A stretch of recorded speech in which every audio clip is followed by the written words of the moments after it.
welcome to my channel. My name is Sarah. I'm so happy to have you here. Welcome to my kitchen again. And just a disclaimer, if you're new here, we are a large family, so there's going to be some stuff in the background. I'm really sorry about that. I try to minimize it as much as possible, but when you have a bunch of people in a small space, it's just inevitable. Today we're doing something I've been wanting to try for several years, and I've just held back on it for two reasons really. Number one is because it seemed like a very large learning curve that intimidated me, and number two, it seemed like it was a pretty expensive thing to get into, to be something that I might not keep up with or enjoy or be able to do. So those two things really scared me away from trying it. So I'm going to be trying sourdough. It's kind of a trend now. When I first started getting into it, the reason I wanted to start it is because I have some health conditions that I think might be related to having a gluten sensitivity, and I also have one of my daughters who has one. It's nothing major, we just have some skin things, and for myself, whenever I'm on keto, I notice that it clears up, and I'm pretty sure it's not the carbs that cause it, so I suspect the culprit is gluten, and a lot of times people who have gluten sensitivities can eat sourdough and it doesn't affect them the same way. So for that reason, I wanted to try sourdough, and I just held off. But I decided to just jump in and do it. The learning curve part, I'm not going to be a chicken, I'm just going to try. And I invested like $15 to get started. So I'm going to show you how I did that. The first thing you need is a container. I almost didn't include this because I had containers I could use, but I found a set of 3 of these beautiful vintage jars at the Goodwill outlet. The bins is what we call it, and I ended up paying $1 for each of these jars, and it's beautiful and I want to use it for my sourdough. So you need a container. This was $1. You don't have to count this as your cost. If you have any kind of quart jar or a half gallon or any size jar that's bigger than a quart, you can start with that, so you don't have to necessarily count that into your startup cost. And then I bought a bag of rubber bands. This is just to measure to make sure that my starter is doubling every day. I should have some of these on hand, but my kids like to play with them, so I didn't have any. This is $1 at Dollar Tree. If you had these on hand, you also wouldn't need this expense. I also bought several stainless steel razors for scoring my sourdough bread. At first I thought I might try to do this with a kitchen knife, but the more I thought about it, I just thought to go ahead and buy some razors that I only use for that purpose. You can buy scoring knives, and they're not super expensive, but more than I wanted to spend on them, and razors are multi-purpose. So I bought a package of razors. They will be sterilized and kept in this container, hidden, and that will be their only purpose, is to score bread. And the other thing I bought was this pack of 10 flour sack towels. The reason I bought this is because you do need to let your bread proof one time in what they call, I think how you pronounce it, it's a bannequin bowl. But you can use just a regular bowl, but you need something to line it with. And I kind of got an icky feeling about using my other towels for that. So I just bought these specifically for the purpose of my sourdough bread. If you want to use your towels or bleach some really good or boil them or however you want to do it, that's fine. For me, I just wanted to have some that were specifically for food purposes and not used for anything else, just so I felt a little bit cleaner. So those are my items. $10 at Walmart, the razors were $2.50, and then $1 for the jar and the rubber bands. So that puts me at, what, a little under $15, so like $14.50 total. So all you need to get started at first is 1 cup of flour, and you do need to use whole wheat or rye flour for this step. And then 1 cup of filtered water. We have well water where I'm at, so that's just what I'm using. But if you have tap water, you definitely need to use filtered water, because some of the things that they use in tap can kill the yeast that you're trying to build up. So I'm just going to get in there and really mix this up really good and make sure that it's very hydrated all around.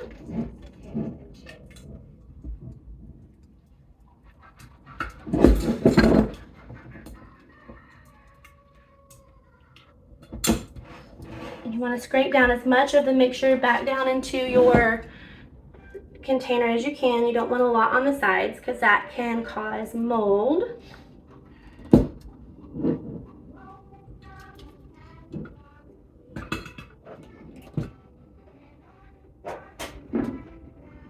So there we have, I just mix it up really good.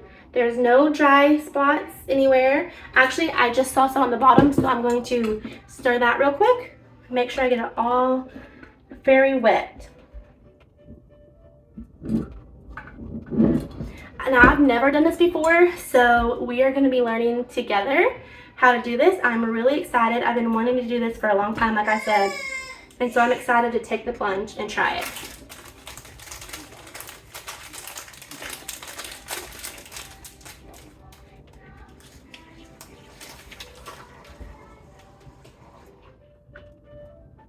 It'll fit on there. So you're going to close your container, but you don't want to seal it totally. You kind of just want it closed. You don't want it to be airtight because you are catching the yeast that is in the air already, so you need to be able to have air in there. So I'm going to roll my rubber band down to where my still is. I don't know if it should double tomorrow. I don't think I should be seeing bubbles yet, but we're gonna put this here just in case. And tomorrow, around the same time, we will discard and feed it and see how it goes. So here we are at day 2. Look, I already have bubbles.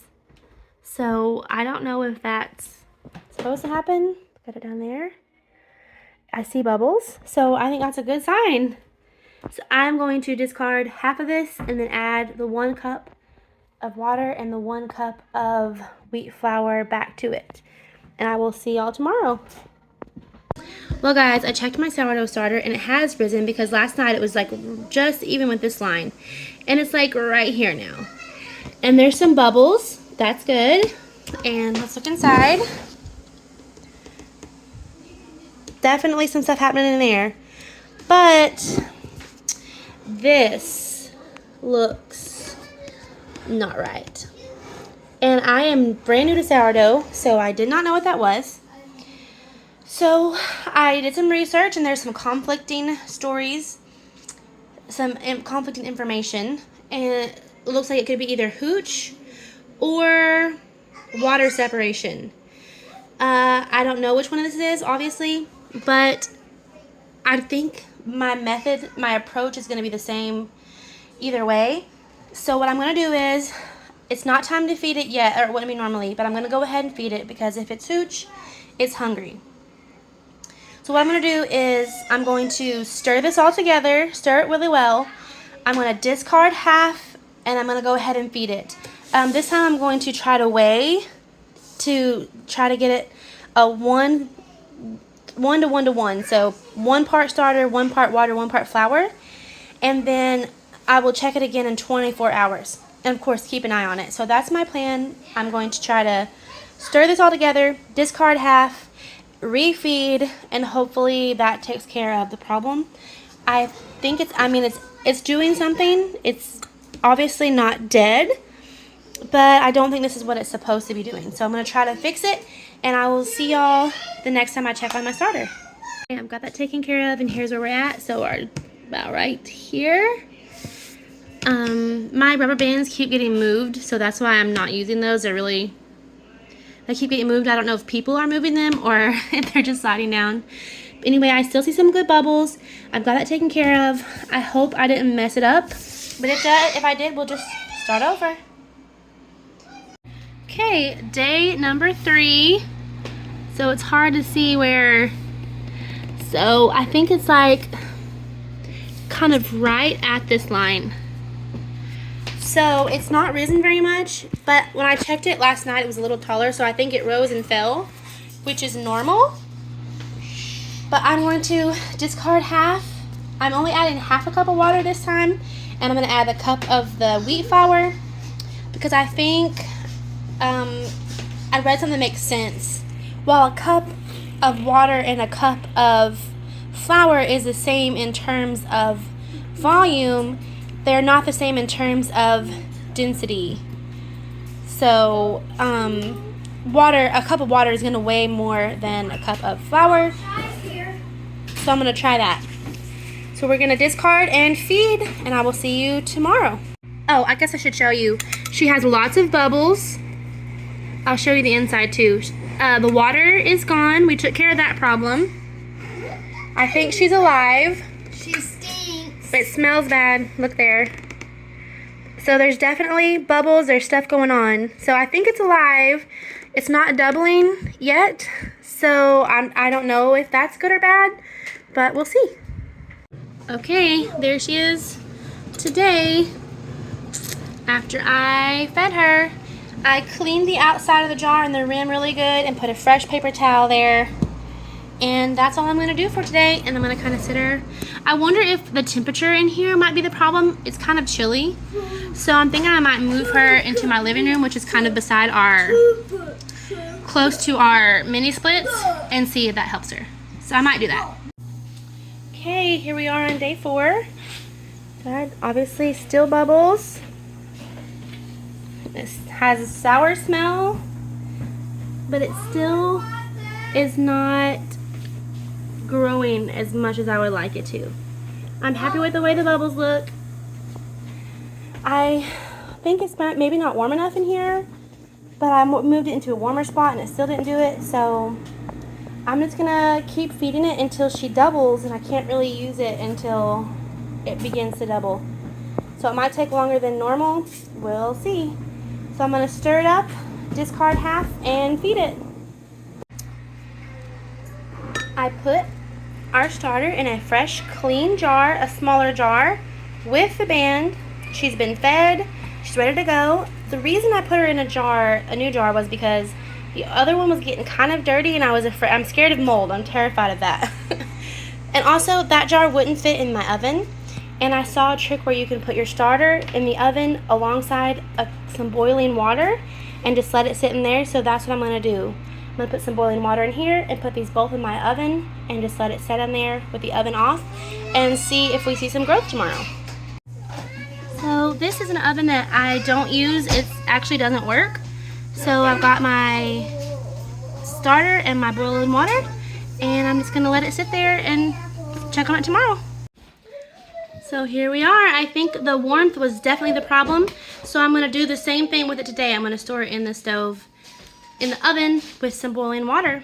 So I'm going to discard and feed, and I will see y'all tomorrow.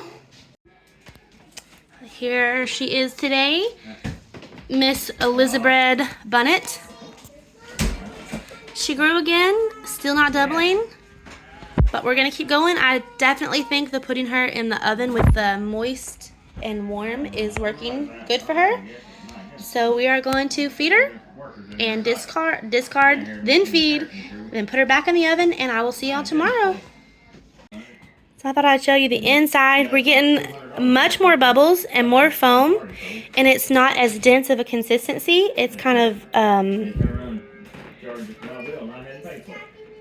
much more fluffy. And also we've noticed the smell has changed. It did smell just awful. And now it smells like, we finally decided it smells like beer. That's what it smells like now. So beer is yeast. So I feel like we're doing good. That's a good sign.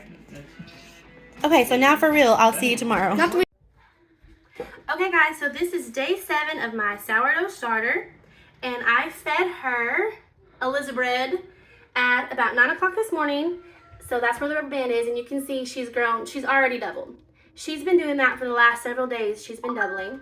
So I saw a trick to see if she's ready to bake with. We're going to take a teaspoon of this, and we're going to drop it in this water. And if it floats, then I can use her for baking. And if it sinks, then she's going to have to mature a little bit longer. So let's check it out.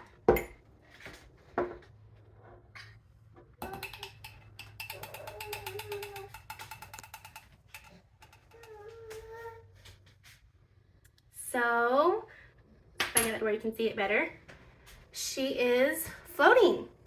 So we have a mature sourdough starter that we can use to bake bread, biscuits, anything that we want. And it took us 7 days. I'm really excited and proud that I did this. It's the first time I've ever done it, so I'm excited. And that is all for this part of the video, part 1, which was making our starter. And part 2, we're gonna bake some bread and we're gonna do some recipes with the discard. So I will see you then. Bye, y'all.